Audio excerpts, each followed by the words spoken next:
Ban the term fake news. No, because we'd like it. CNN, when we use the term fake news, it's not only self-defeating, it oversimplifies a complex problem. But weren't you the guys that wanted to make this? You're the ones that made it popular. Now you don't want us to use it. Make up your mind. A year ago, it wasn't the case. No, it was. It was just that you kept trying to use it for your own agenda. The term actually meant something, and it still does. It means you. It described a particular type of website that used the same design template as professional news website, but that content was entirely fabricated. That's not completely true at all. That you actually used the term fake news to describe alternative media for when Hillary was running. You're fake news. You're literally fake news in an article about fake news.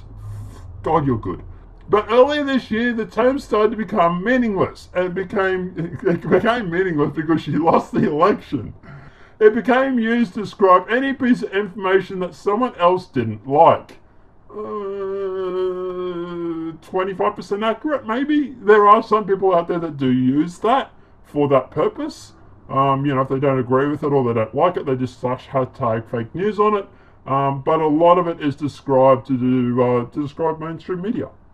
Increasingly, the term is being weaponized by politicians who use it to undermine the independent journalism efforts to reach the public directly through their own channels.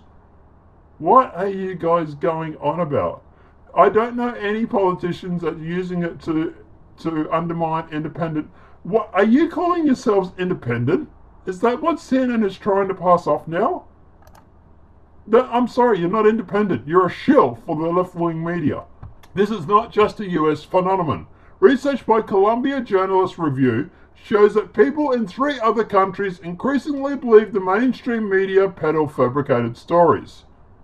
Then stop peddling fabricated media stories. Fuck me drunk, it's not hard, people. In a country where free press is a luxury and freedom of speech is not guaranteed, this phase is being used as an excuse to clamp down on both. Terminology matters, and using it simply because everyone else uses it no longer is good enough. I don't know anybody that's using it because everybody else is, okay? That's not true. The term is also woefully inadequate for describing the complexity of the situation. When we think about Facebook posts created by a Russian account during the US election, wait, I thought the Russians hacked the election. Now you're claiming they had Facebook accounts. Is that what your research has led you to? The Russians no longer hacked the election, people! They had a Facebook account! Hold on tight! We're going in dry! Fuck me drunk. What would consider them news? But what about the image of a shark swimming up the Texas highway during the Hurricane Harvey? That shark was real, but it was not in Houston during the hurricane. I know, but a lot of people just retweeted it because it was funny. Some people believed it, but it was funny. I live in a time where information streams are polluted and there are many different types of information. They move and shift. Some types are visible, others are hard to spot. Some, and we would agree, are problematic. Manipulated images created during a breaking news event, for example, designed to confuse and to hoax. Well, I'm not going to get into you guys being confused and being hoaxed. Like, who was the shooter again for the Texas church? But what about the satire news websites? What about misleading headlines and designed solely to drive traffic? Yeah, a quick Google search basically fixes that problem. I do it for a living. Trust me, it's not hard. In our recent reports, Information Disorder, commissioned by the Council of Europe, you know what's ironic is in this, they do not mention the fact that most of the fake news is actually coming up from the left. So, you want to clamp down on fake news, which is your own fake news. It's mostly George Soros's funded Media Matters and SUD-like projects who are pumping out fake news, and now you want to clamp down on fake news. God, you really are bipolar. In recent reports, Information Disorder, commissioned by the Council of Europe and published by Harvard's Stortstein Center, We propose 3 different terms as a way to think about the issue. Does anybody else get confused when mainstream media wants to go through and to redefine the terms that we use in society because they think they're better? These are guys that can't even travel to a war zone without a green screen. But anyway, types of information disorder: falseness, intent to harm; misinformation, false connection, misleading content, like CNN; disinformation, false context, imposter content, manipulated content, fabricated content, like CNN; and malinformation, some leaks, some harassment, some hate speech. How is that malinformation? You're claiming that this information is false, right? It's not. So some leaks, for example, I'm presuming you're talking about WikiLeaks. WikiLeaks has yet to this day, in over 10 years of history, has not once lied. Every publication that WikiLeaks has published has been accurate. So why are you lumping them in with these other terms when it has nothing to do with it?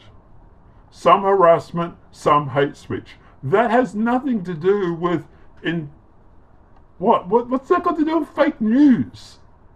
Hate speech is, yeah, hate speech. I get that. But I realise the fact you're trying the terminology hate speech, go fuck yourself. Because I live in a country where we have hate speech laws. And it's shit. But anyway, some harassment and some hate speech, that has nothing to do with fake news. WikiLeaks has nothing to do with fake news. They are factual stories that you do not like because they generally go against your Democratic Party. Now, at the end of the day, they've also published stuff on the Republicans. It's just that, well, the Democrats seem to be a lot more corrupt. Go figure. Misinformation is where there is an unintentional mistake, such as poor use of statics or quotes, or quoting someone's a shooter at a Texas church, or when an old image resurfaces, for example when people use the shark photo mentioned above. Disinformation is where false or manipulated information or imagery is deliberate used to harm someone. You mean like people going on and lying about a senator or something, claiming that they raped me? The Facebook ads created by Russia and targeted at US voters during the presidential election would be an example of this. You do realise the Facebook ads that Russia ran were both on the Republic and the Democratic side. Not only did they run ads about, like Trump and pro-Trump, but they also ran pro-Democratic ads as well. So, it's funny, you don't go into the details about what sort of ads they actually ran. I don't know why. Malinformation is where genuine information is used to cause harm or someone, for example, revenge porn. That's not false news. That's been a dick, but it's not false news. Rumors, conspiracy theories, and fabricated information are nothing new, as Sun Tzu explained 25 centuries ago. All warfare is based on deception. False information is part of our lives, whether it's individuals lying to save face or prevented hurt feelings. Politicians making unrealistic promises during election campaigns. Yeah, that's a common problem. Corporations using false claims to damage their competitors, or people making false claims about rape accusations, for example, or the media disseminating misleading stories to gain a wider audience, like, for example, going on about Trump stuff, like, for example, the koi pond. We don't know anyone that does that, do we? No, we don't. However, social media has added an entirely new dimension in the phenomenon. Most significantly because the power dynamics have changed, and that's what you don't like. Now we're starting to... This is the problem with CNN. They'll go through and they'll use little bits of truth to back up stories that they basically use to push their agenda. Yes, the power dynamics have changed against you, and you do not like that. Now everyone in the world can easily create a disinformation, false information, and with the help of bots, organized groups, or targeted ads, it's easy to amplify it. Maybe I should use bots. Given how social media have made our information consumption a public performance for our audience, it's now, well, yes, you're literally talking to a talking raccoon. It is now even less likely for people to swim against the tide and challenge each other. Tell me about it. You literally have the left who want to shut down freedom of speech because they do not agree with terms. Our increasingly lonely lives who would want to feel lonelier. Why is that though? You're not getting to the crux of it. Fake news doesn't make lonely lives. Polarizing politicians make lonely lives. People shutting down freedom of speech at rallies makes lonely lives. Don't know any political parties that do that. Recent revelations about foreign meddling in the US election have exposed the fact that we're targeted. Recent revelations about foreign meddling in US elections have exposed the fact that we're targets in an active information war. Previously, these types of campaigns were fought via sophisticated and expensive communication technologies such as shortwave radio or transnet radio satellite TV. Now, significantly less powerful agents can harm large institutions or establish individuals with fewer resources. It's asymmetrical warfare. There are two new unique aspects of social media which have changed the game.